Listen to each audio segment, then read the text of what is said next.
Literally the morning that I got dropped, actually, I was in therapy before, which it should have been after. It was wild. The timing was horrible. I feel like before my therapy was kind of writing my me songs and putting those out, like all of my intrusive thoughts. Um, and I was kind of like feeding off of them in a very toxic way, I think. It was not super balanced, but now I finally feel good in my skin and feel like I'm actually like, growing as a human being in a normal way. Like I'm just a normal girl trying her best.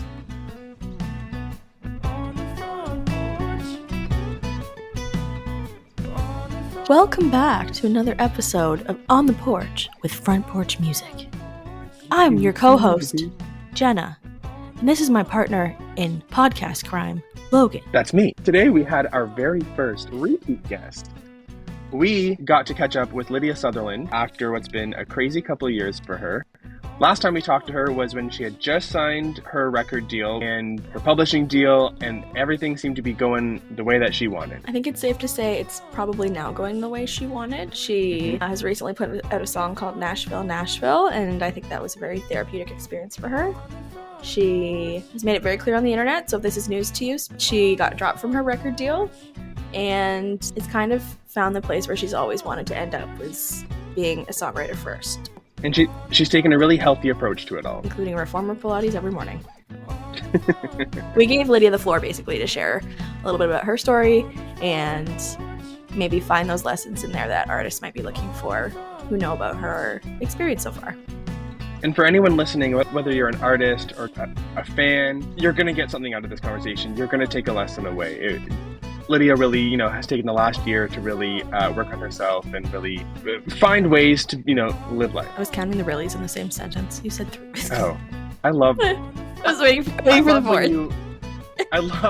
I really love when you do this to me, Jenna. I really love when you really do this to me. So here's our really great conversation with the really great Lydia Sutherland on the really great Front Porch.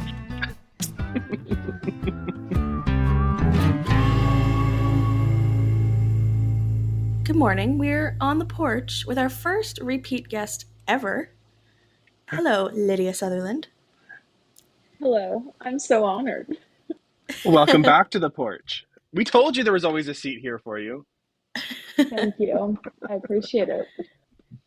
How are things going? What's going on? This is a nice little morning recording episode. We probably recorded in the morning with you the first time too, to be fair.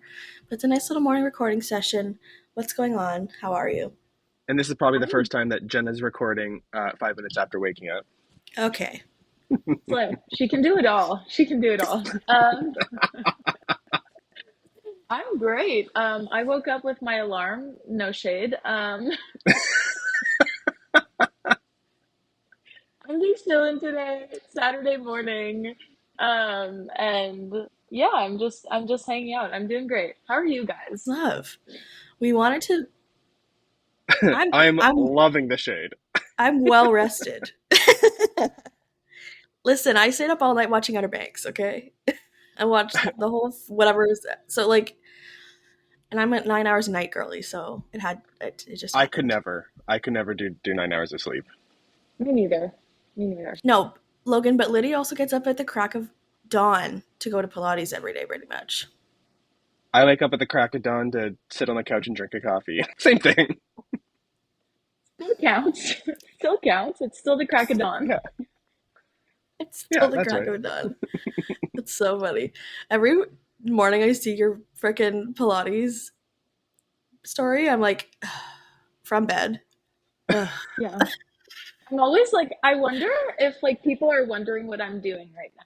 Because, same every day I post my reformer Pilates, same spot, same outfit, everything.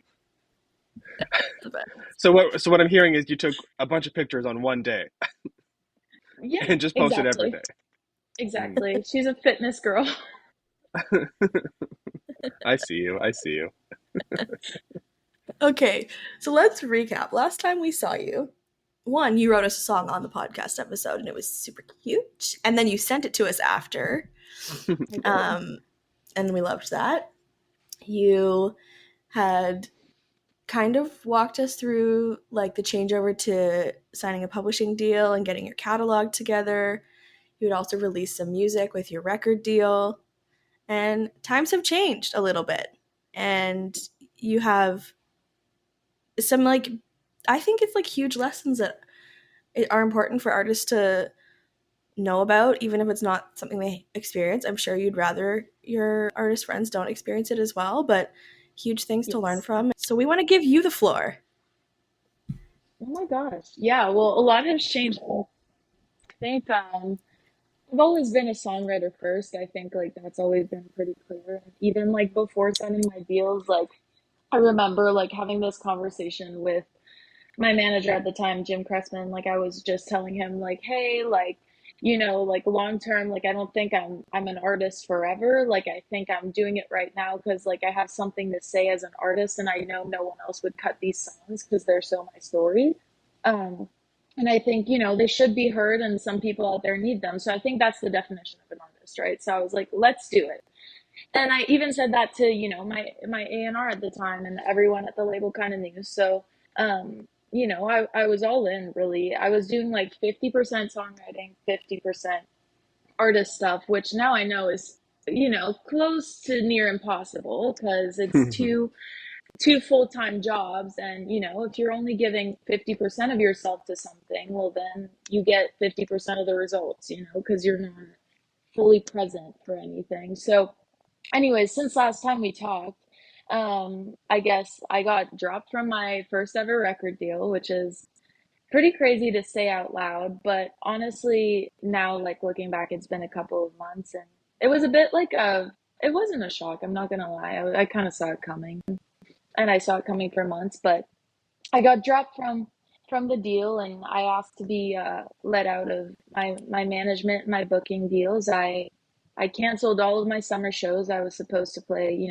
Country Thunder and all those shows, but it didn't feel right to me to show up and sell something that just wasn't mine anymore. And I want to precise, like a lot of people, when I kind of spoke on those things recently on Instagram, when I announced kind of Nashville, my latest song, I kind of said I was taking a step, back from the artist thing. And a lot of people were like, oh, don't give up, don't let people get to you and all of those things. This is what being an artist is. I'm not giving up. Like, this is just me being honest with myself. I didn't like it, like, not one bit. I didn't enjoy it. I wasn't myself when I was an artist. And it took, doing it to kind of realize, but that's kind of the latest update. Long story short, of what's new with me. Trauma dump. I think this is a long form podcast, so the long story short is we're gonna touch on everything. Yeah. Okay, so you signed your record deal first, right? Or is that just how it was announced? Was your record deal was first? Yeah. Okay. Yeah. Okay. And so getting your first record deal, like what I want to like compare how it feels, what it looks like, and what reality is like. So once you get past the finish line of signing it and you start getting music over to the teams and working on it, what does the grind feel like? What's that grind? Oh my gosh. Well, at first I was like on top of the world. It was a dream come true. I mean, like when I was young, like my first ever dream was to sell out stadiums. I mean, I was watching Taylor Swift and I was like, wow, like she's writing her own songs, she's selling these shows and she's making, a ton of girls feel heard, me feel heard. Like that's what I want to be. I want to be in that position. So I'd always been working towards it. I don't know if a record deal is like, um, the start of it because I was recording singles before that. But as soon as I signed, like I felt like I found a team that really understood like me and what I was doing. And I will say, like, they never boxed me in and they never made me put out anything that I didn't want to put out. Like it was always like really authentic. So that I'm really grateful for. Um, but I was super on top of the world. And then we started putting music out. And that's when it kind of started, crashing in, I guess. Like the reception wasn't as good as we'd hoped. There was a lot of fans and a lot of supporters like within the industry. It's never, just, black or white. But the reception was fine. I mean, like, it wasn't really doing anything, but that's a first single, and that's what I was told. And we also started with a very overpopified single that did super well on TikTok. So that was my first thing that I kind of think I did wrong. Um, so we kind of like branded me, I think, pop right off the bat, which was super confusing to a lot of people after that, trying to brand me as a country artist. So, um, I guess it was like highs and lows all the time. Like I was, I felt like ungrateful the second that I was unhappy or that I spoke issues. I felt like, people would kill for this. So this is keep it to yourself, kind of thing. Don't show that because it felt ungrateful, but it wasn't. I worked super hard to get everything that I did end up getting, but it was just, in the end, not for me. Um, Mm. so yeah, I guess it was highs and lows. Like I was doing so well mentally until I started putting out music and until I started like kind of hearing people's comments left and right because I'm happy to say I'm not that person anymore. I don't really care what people think of me now. But back then, I feel like the validation was so important to me, so it kind of killed me for a sec. Well, I mean, the growth side is very positive. Like it to get to a point where you don't care anymore about what people think. And of course, I'm sure there is still part of you that probably does care a little, but Yeah, even just to get there is like, even if you had to go through all this to get there is probably a really big achievement. I'm so grateful for it. I mean, like, I would still be pursuing a record deal at 35. I'm 26 right now. I'd be 35 still chasing it if I didn't get it at 22, Like, I wouldn't have stopped and I would have, sacrificed more time and more energy and, probably would have still been half-assing the songwriting side of it too because I was chasing something else. So I'm really grateful it happened so early on in my life and it taught me so much. Where does therapy fit into this journey now? Oh my gosh. Well, my therapist slays. I found a therapist in Nashville and she is so great. Um, Honestly, literally the morning that I got dropped, actually, I was in therapy before, which it should have been after. It was wild. The timing was horrible. Canceled out therapy. Um, but yeah, I go to therapy now, which is a game changer. I feel like before, like my therapy was kind of like writing my me songs and putting those out, like all of my intrusive thoughts. Um, and I was kind of like feeding off of them in like a very toxic way, I think. Like it was not super balanced, but now I finally like feel good in my skin and like feel like I'm actually like, growing as a human being in a normal way. Like I'm just a normal girl trying her best. She's well adjusted. She is. Um, so now that I think you've mentioned this on the internet already, but you're still gonna release music here and there, right? Independently. You're gonna keep doing that.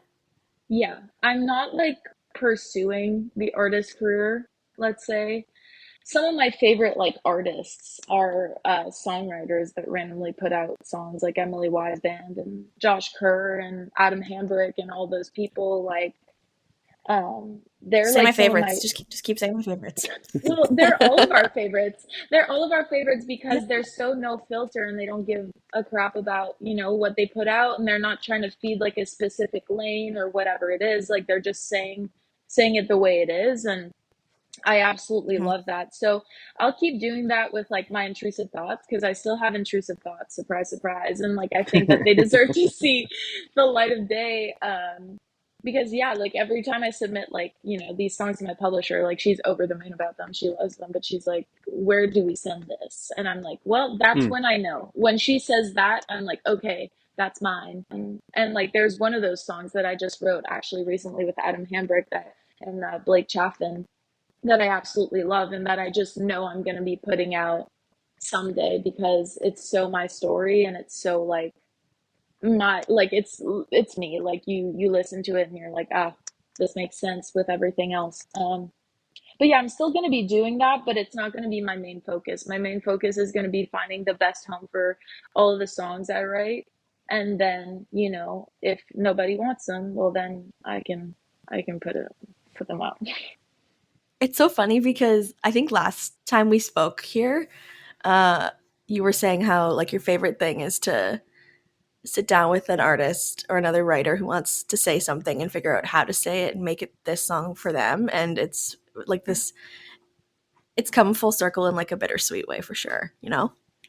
Yeah, it really has. And it's still quite weird, I'm not gonna lie. Like it feels like I lost like a little part of me died that day. Like Mm. it was like kind of like someone making the call for me. I knew it was gonna happen. Like I knew months and months and months before I got dropped that I no longer wanted to be an artist, but only my boyfriend, my mother, and my two best friends knew because I was scared to say it. Like I was so scared to say it. I'm like, oh my gosh, like, management. Like I had the best manager on planet Earth, I think. He slays. He's the greatest. And he was like a father figure to me. He's a mentor.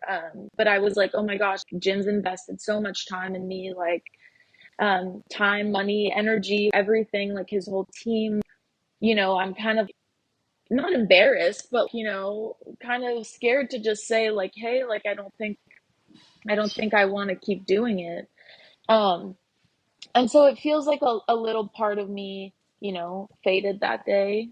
So it's still kind of bittersweet, and hard to kind of come to terms with, but I it's completely night and day, like since I've completely shifted my energy to the songwriting side. Like I can finally see like things starting to move on the writing side.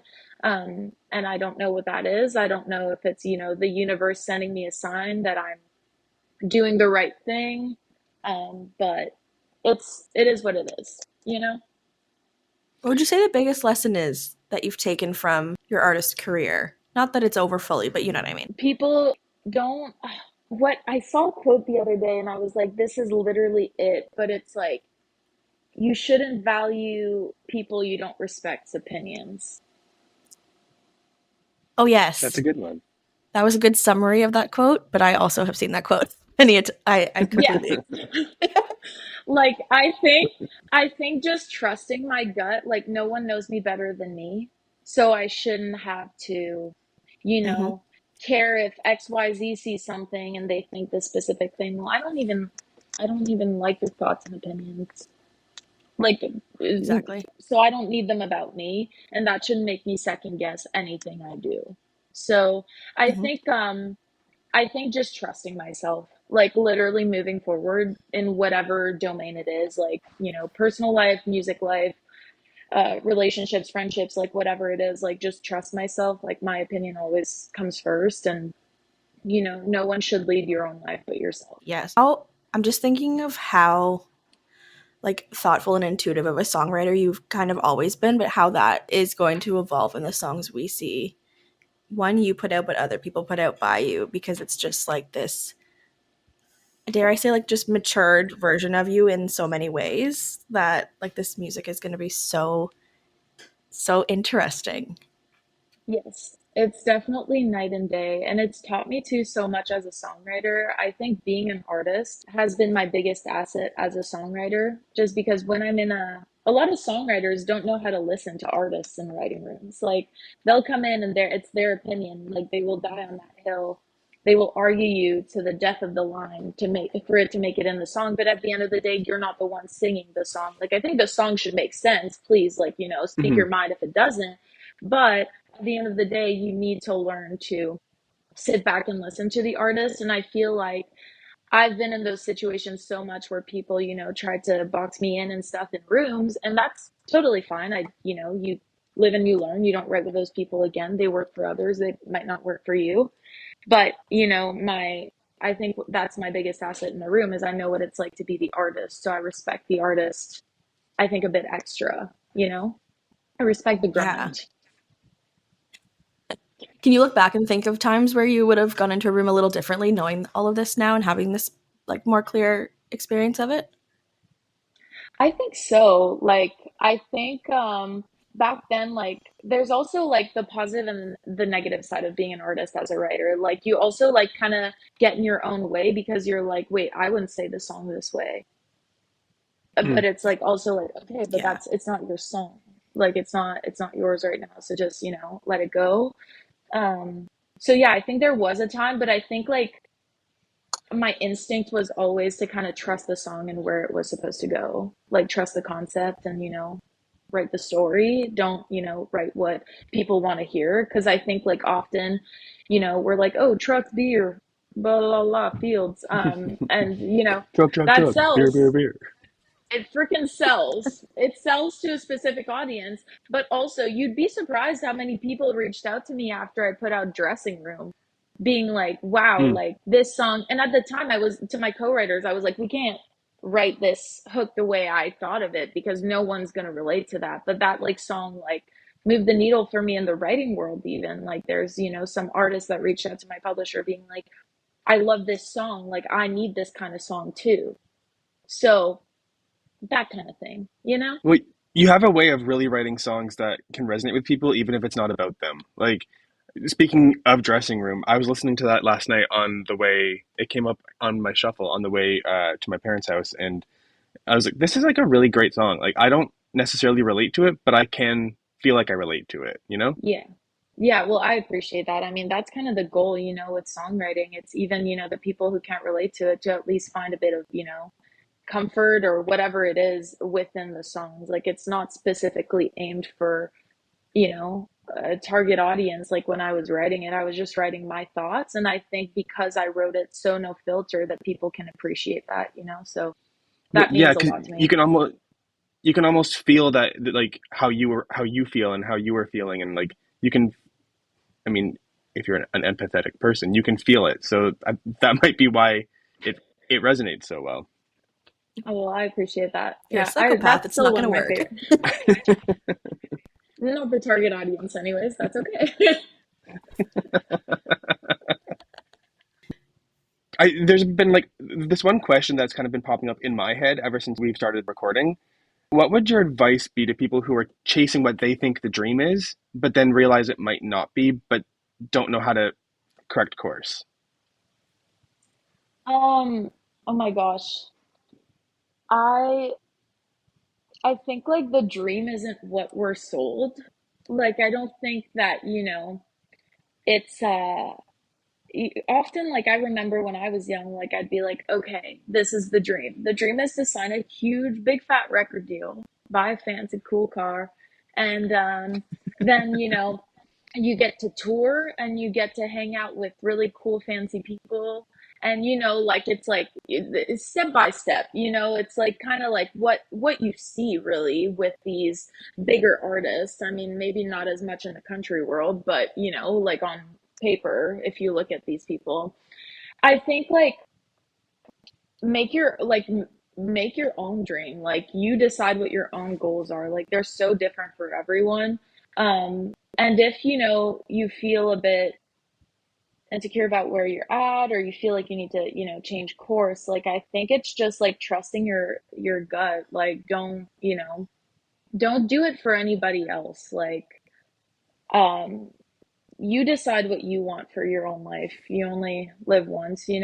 I remember like the guilt I felt for like, I was like, oh my gosh, my grandparents, like this was their dream. I felt like I was kind of living their dream because they're both Hmm. musicians as well. So I was like, oh my gosh, telling my grandparents is gonna shatter their hearts. They were fine. They were shook as hell, but they were fine. They were like, oh my gosh, we just want you to be happy. So don't don't change the course of your life for other people's opinion. I think. So just like trust your gut. That's like it always comes back to that. You know what you want, more than anybody else. It also takes going through things to realize that. It's not like you did something and you should have known better by any means, or you should have thought about something more. It's like these experiences are what it takes to be like, oh, I can trust myself and I can make these decisions. And what I think and what I feel, knowing there's a difference between those two is something I should learn. Like that's not stuff you just know.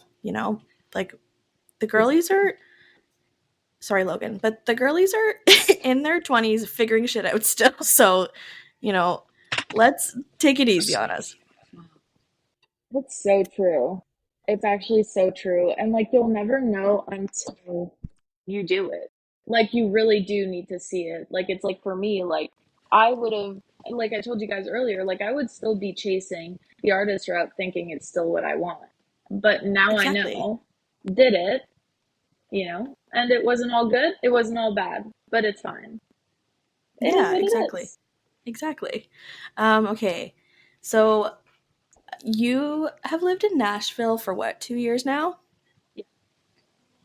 Which is feels crazy because I feel like we were just seeing your announcement that you were moving there. But alas, it's been 2 whole years at least.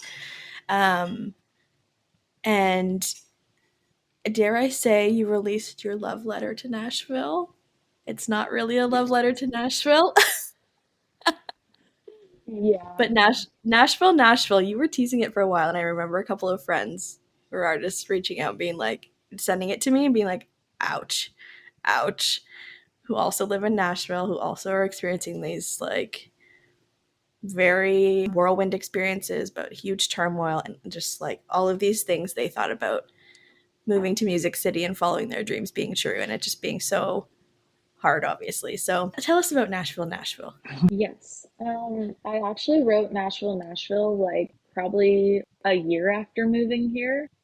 I was like in the midst of my deal. A lot of people think it's like a recent song, like it's like a trauma dump after everything happened. No, no, like this is a song I wrote a while ago. I guess like I did the back and forth trips like for like 2 years before moving here, and every time I'd come, like I was like on such a high. Just because you kind of like get a little teaser of it, like you're here for a week, and then you have all these cool rights, and you go to the bar and you drink every night, and then you go back to your reality, which is home, and then you get back in your routine. And then that like is kind of like a close but far enough dream. Um, and so when I moved to town, I thought that that feeling would remain. Like I thought that it would be, just this constant high of, like doing all of the things that they make this town out to be. And I think this town is a damn dream and a half. Like I think it's so cool. But back then being in the middle of it all and going, through the highs and the lows of a deal, and before moving to town, like I was doing the back and forth and talking to teams here, and I didn't have the best experiences. And so it was just like very, very interesting. And yeah, I think it was, you move to town with a big fancy deal. Everyone thinks that you're the shit until everyone sees that you're just insecure enough that they can kind of like pick apart and kind of like make you into what they want. Because I don't know what I want to be. Like, I don't know who I am. I think I know now, but back then, like, I was still, a super like insecure and fragile girl. And so I trusted everyone else but me because I was like, oh, this man did this, this, and that. And he's, signed all these people. He should know how I need to dress. And this person, well, she's had success with XYZ. That's why I should lose weight, like she said, right? And like all of these things. It's just a never ending like cycle. And so for a minute, I trusted everyone and I was on such a high because I was like working with all these cool people and I was like, I'm going to be a star. But then when I took a step back and those people kind of dumped me, um, I was just like, whoa, who am I? I was left kind of in a, just no one was helping me anymore. I mean, I still had the label deal at that time, but like I was just like, no one was helping me anymore. No one was telling me who to be. And I think after being told so many things for so long by XYZ, even before my record deal, um, so many different things, you're kind of just a girl in a big town and you don't know what you're doing anymore because you're not told what to do. So that's kind of what Nashville is about. I got into some really unhealthy habits. I do drink a lot because that's what you do in Nashville, and I just kind of like that was the only high I felt. And so I haven't drank in a year and a half now. I'm sober, which has Mm. been so great and Oh, a congrats. completely thank you. It's been a game changer. And like, yeah, I guess that's what the song's about. It's just about the struggle of being like a girl in this town, really. And I know guys relate to it too. It's just about the whirlwind that this town puts you through until, you're sturdy enough to say no and to just, set your own boundaries kind of thing. A whirlwind probably is the best way to describe that place. Yeah. No, it's a fever dream. Yeah. Like, yeah, I was there for the first time. I saw you when I was there, and everyone was like, "Hi, bye, gotta go. Hi, I'll be back. See you later." Yeah.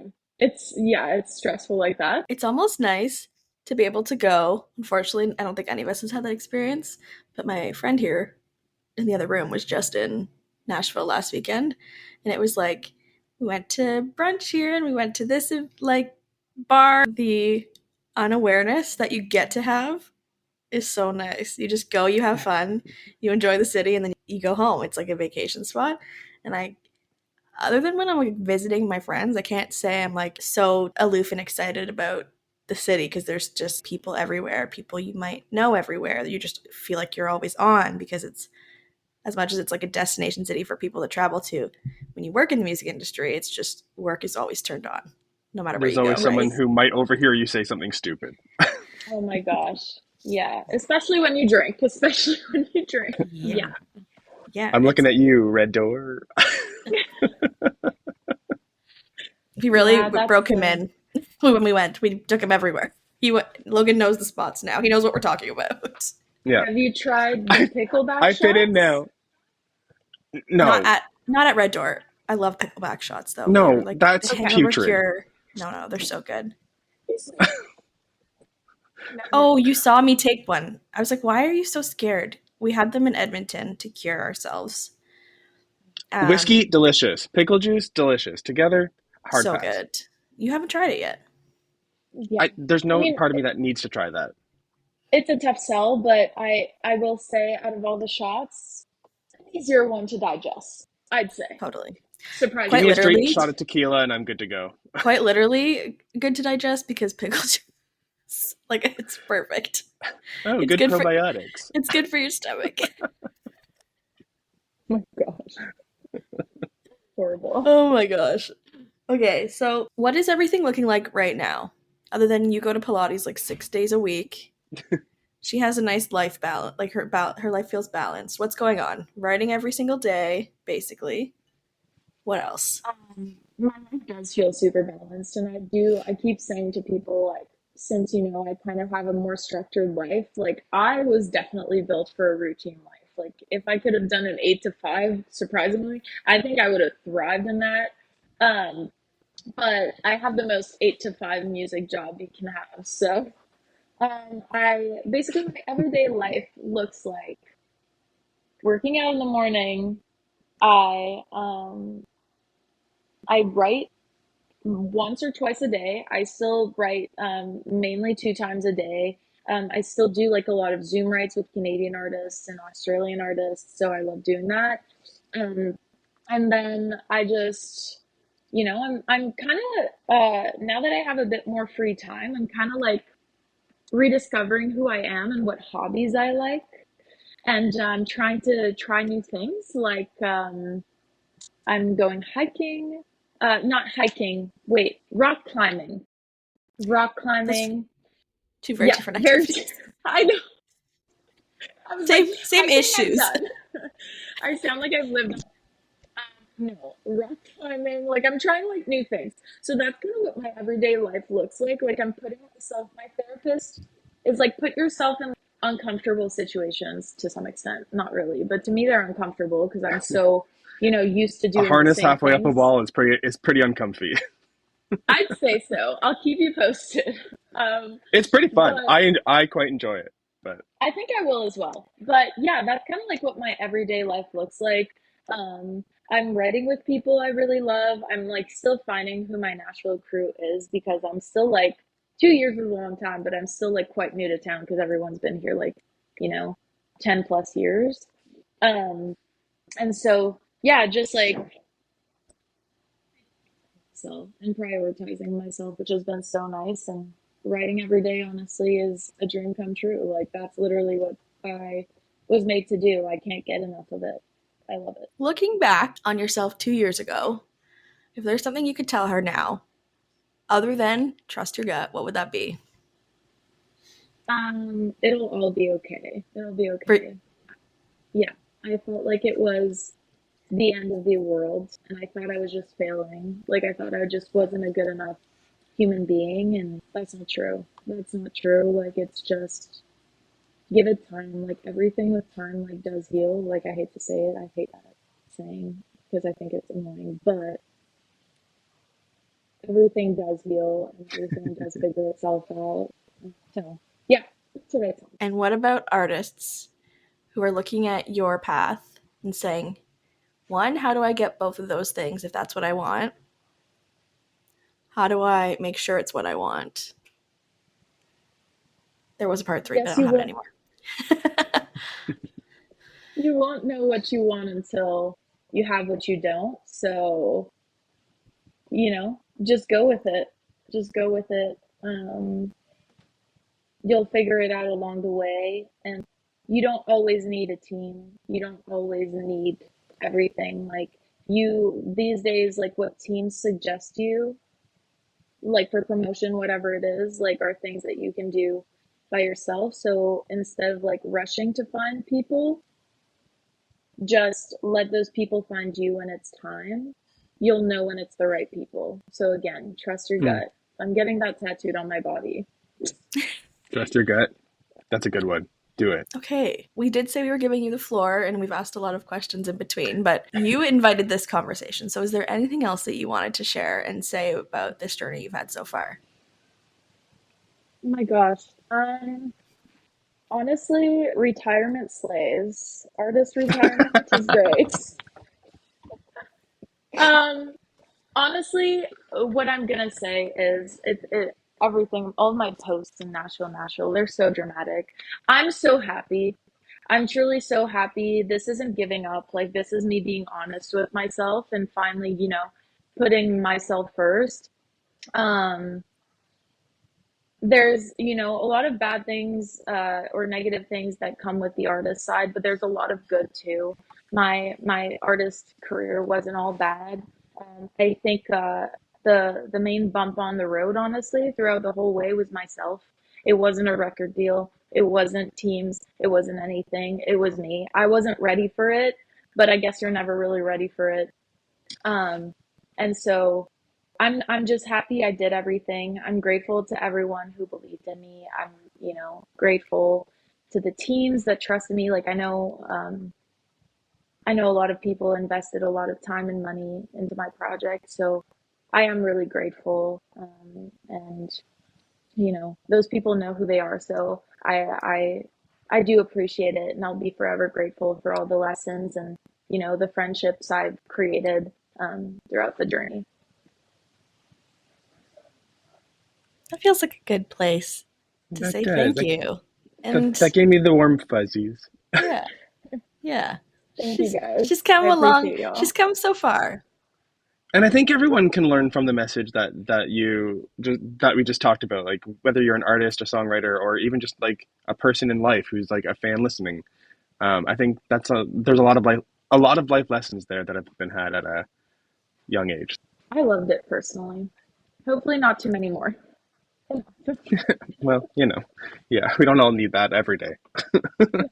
Thanks for sharing your story, Lydia. We're excited to obviously keep following you. Obviously, we're friends, so we're not gonna just like, see ya. But we're excited to see who cuts your songs, what you decide to put out yourself, and how your journey keeps going. Thank you guys so much. Love you both. And like we said at the beginning, always a seat on the porch. Cheers to our first repeat guest.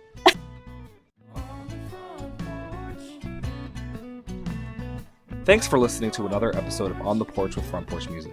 We're so lucky to be able to chat with artists and make episodes like this one. If you like the podcast, remember to rate and review us, and subscribe so you don't miss an episode.